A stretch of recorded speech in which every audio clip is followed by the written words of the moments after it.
relationship of Russell, McCord, and Fensterwald. Congressman William Mills in Maryland was the recipient of $25,000 of secret money. It went through a whole series of washings. It involved cold cash. It was arranged for by John Mitchell. No one explained where the cash went or what it was used for or how it was forwarded or where it wound up, but it was transferred to him in April 71, and in 72 George Wallace was shot in Maryland, his home state. When Congressman William Mills found out about the people investigating that $25,000, he claimed he didn't know about it. He had never reported it, but he was found dead the next day outside his barn, allegedly suicide. Part of the money, the $25,000, came from $1.7 million that Hugh Sloan Jr. had, that was supposedly was raised early, long before the 72 date, because this involved a 71 cash. Robert Hitt, the executive assistant to Robert Morgan, received the money from the Interior Department. Rogers Morton went to the Interior Department, then went to a Mary Beale, the Interior Secretary, and that was delivered to a Mr. Allison and a Trelevin and Reitz. Ken Reitz' name runs through this secret money all the time. He works right now at Warner Brothers in charge of the recording studio. The money went down a chain of command went to a Colonel Webster who handled the money for Congressman Mills, but then he was killed in an automobile accident. And so the two men that handled the money were both killed. Colonel James Webster was killed, and James Glover in February 1972. This was just, the Wallace shooting was in May 72. They handled the financial accounts of Congressman William Mills. It was an unusual contribution, and the only one that would know where the money was going, what it would be used for, was retired Air Force Colonel Webster, who handled the money and dispersed it, and he's the only one. And his only aide that would also work the money with him was Robert Morton, a Nixon man. Both men were killed in an automobile crash in February 1972. Nikos Fardionis, I don't know if I pronounce it right, was investigated starting in 1972 for foreign gifts, money that was given out of foreign countries. The Arab nations had given donations to the Nixon campaign, which are illegal and are not being investigated properly. I haven't seen anything in the news about that, even though they made their fair share of profit off of that quick energy crisis that we had for a few months.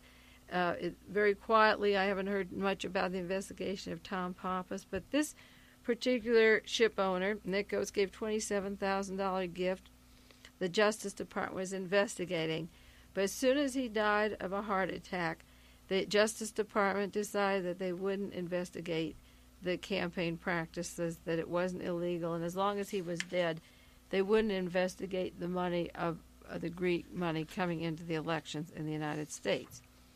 Jack Cleveland is a man. The Watergate committee was looking into the accounts of Richard Nixon's brother, Don, and Jack Cleveland owned property with Donald Nixon. He had a secret bank account with Robert Vesco, Jack Cleveland did.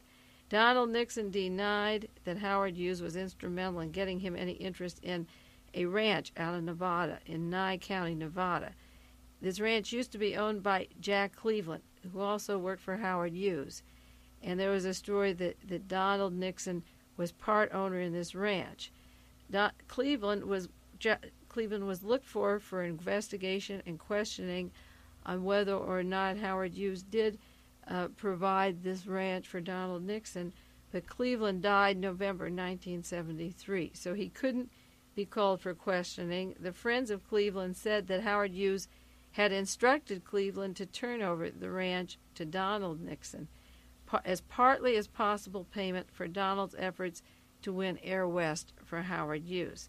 And his friends, Jack Cleveland's friends, confirmed that Donald was a partner of deceased Cleveland, but Donald denies it, and Jack Cleveland is dead, so that matter will never be investigated. He died November 1973. Mrs. Dorothy Hunt, most of you know that name. We've gone into that many times on the show. Washington refuses to investigate the plane crash in which 45 other people were on her. She was embarrassing the White House.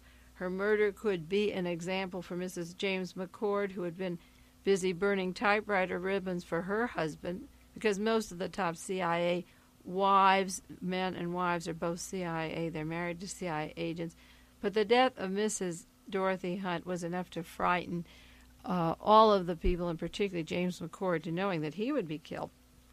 And the important thing about the plane crash and the conspiracy that's been covered up was that 3 men in the White House, heavily involved in pivotal positions to hurt Richard Nixon and espionage and dirty tricks, which they were needed in the White House because they were going into the investigations and they'd have to cover their tracks. But as soon as that plane went down in Chicago with Mrs. Hunt on it, Mrs. Dorothy Hunt on it in December 1972, then Alex Butterfield of the White House, who still had his military assignment, was ordered directly to Civil Aeronautics to become head of the Federal Aviation.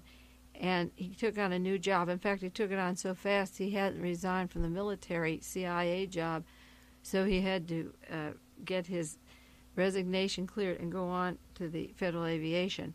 Egil Crow went directly from the Domestic Council and the White House, the Plumbers Unit, directly to the Department of Transportation to head that. And Dwight Chapin went directly to the United Airlines in Chicago, where the investigation would be taking place on that airplane. It would be interesting to know when these 3 men applied for their jobs, if they even considered them, before December 72. Had they sent in applications, they scattered these 3 men into the most pivotal positions to not only cover the airplane crash of Dorothy Hunt, but any other agent that they want to crash in an airline could be very easily covered now, because these men are placed Department of Transportation and Civil Aeronautics. Now, James Morton was an important witness, because if Gerald Ford from the Warren Commission was selected a long time ago to be the President of the United States, and this has come out in evidence Richard Nixon had considered selecting him as the Vice President, he has been considered a presidential candidate waiting behind the lines by a strong military clique in the Pentagon, and nothing could interfere with his appointment at this particular time to get next in the chain of command. James Morton had information about laundered money that Gerald Ford was receiving or allegedly receiving. Of course, Gerald Ford denied the charges. They said he didn't report these contributions. There were things of his campaign, $13,000 in Michigan. Ford said he didn't know the names of the donors because the committee treasurer took care of he was the political official for the chemical industry, took care of these matters. But James Morton, the man who handled the money that was washed through many hands before it got into the committee that Gerald Ford would be the recipient of, James Morton was dead at the time of the appointment of Gerald Ford as vice president and couldn't be called as a witness. Now, Dorothy Hunt was killed in that airplane in December 72, and in her wallet was the name of a Washington psychiatrist, Dr. Gary Morris, and Mrs. Morris. And this is interesting because Dorothy Hunt was killed in December 1972, but Dr. and Mrs. Morris died in March 1972, which preceded by many months the death of Mrs. Hunt. And she had the name, he was a psychiatrist, and she had the name of Dr. and Mrs. Morris in her purse when she died. And you would wonder, what in the world is the woman carrying around the name of somebody who's been dead so many months? When she's on a trip, she would take necessary papers she needs, but what would she take this for? And she allegedly was going to Chicago, then down to Costa Rica or the Bahamas, one of the islands down the Caribbean. Well, Dr. Morris and his wife vanished under mysterious circumstances. They were vacationing on Santa Lucia, and they disappeared in a boating accident, and no trace of them has ever been found. And they died months before the Watergate, 3 months before the Watergate arrests in June. And nobody associated them with the Hunts. But when I think of the death of Dr. and Mrs. Morris, I remember that Frank Sturgis, and we talked about this on another show, 3 days before the arrest at the Watergate, opened up a non-profit church in Miami, Florida, that the Internal Revenue gave him a tax deduction on. He was to become a pastor of some kind. This was one of the CIA dummy fronts, and the board of directors of the church was not only Frank Sturgis, but his wife, Mrs. Sturgis, and then a Mrs. Doris Hunt. Now, the Mrs. Doris Hunt, that name that they had, was a woman who died a few years earlier of leukemia, I believe. So that this deceased woman was on the board of directors of an Internal Revenue, a tax-free church that was opened up prior, just in June of 1972. And Mrs. Dorothy Hunt could use the name of Doris Hunt because the money for the Cubans and for hiring provocateurs was going to come through that group down at Frank Sturgis that had arrangements to hire violence for the Republican convention. So Dorothy Hunt was working with the Cuban money, and it comes out in the Watergate hearings, and taking money down to them, and she could use the name of the deceased Doris Hunt because she was Dorothy Hunt. So I wonder if she was traveling with the name of Dr. and Mrs. Gary Morris because she was going down to an island down there, and she could use the deceased name and take on their identity like she could Doris Hunt. That's the only reason that she would be using the deceased identity of one party in Miami, and then in December 72 carrying around the name of a doctor and his wife who had been dead for many months, died 3 months before the Watergate entry, and from March to December is like 8 months, and she's traveling to Chicago, then the Caribbean, with the name of a dead couple. So the mystery of Dr. and Mrs. Gary Morris is linked to Howard Hunt and the espionage group in some way. There's another murder of Richard Lavoie. He was Lavoie, chief of security for the ITT. Now, he guarded Dita Beard, and he became part of her family. He kept track of her in the hospital in Denver, whoever goes in or out, or maybe the bugging device in the room. You know, the White House sent carnations that have bugging devices in them. This came out last fall in the exposures. Well, he died in December 1972 of a heart attack, and he was replaced by a new man, Mr. Lazzarini, who quit ITT just recently and exposed it and said he as much as said he was running for his life. He realized he was doing security for the ITT in exchange for the job that Richard Lavoie said. But when he quit there, and his job also was to guard Dita Beard, he said in quotes, "I've seen enough and heard enough to conclude that the ITT can do anything it wants to. It is a government all to itself." And as regarding Dita Beard and being with her, he said, while he was with her and with the IT, he says they know everything before it happens. They know about the grand juries. They know what they talk about. They know what the FBI was doing. So he realized after one chief of security was dead, and he was there a short while, he walked out and said he was resigning from that job. Murray Chotiner. We're running out of time in the details of these deaths. We have about 1 minute to go. Murray Chotiner was hit by a truck Sunday afternoon, just a little while ago. He was important because it was suggested that he received the logs from Alfred Baldwin across the street from the Watergate Hotel. He was also the decisive witness in the case of Maurice Stans and John Mitchell, that Robert Vesco said if Chotiner were alive, he would have changed the course of that trial.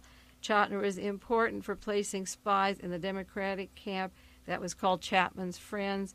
Remember, he had Seymour Frieden and another woman journalist spying, and he also was brought up in the Melk case. He was the important link of Chotiner with the Melk contributions to Richard Nixon, and he left the White House 3 weeks after the Melk deal and became a special lawyer for the Melk Association, the largest dairy cooperative, and was put on a fee of $57,000 for the Melk Fund. And Chotiner was an important name, and he died. It was January 30th, 1974. Well, they call the SLA violent. They call them obsessed with death, suicidal, crazed fanatics. Look around and see who is really the crazed fanatics in our society. As you read these psychological resumes of the SLA, remember what Washington D.C. is doing. Their officials, the Justice Department, the Intelligence Agency, they're lopping off their witnesses. I have some more to read here. There isn't time. We'll see you next week. Keep reading. Save your articles. And we'll see you next week on Dialogue Conspiracy.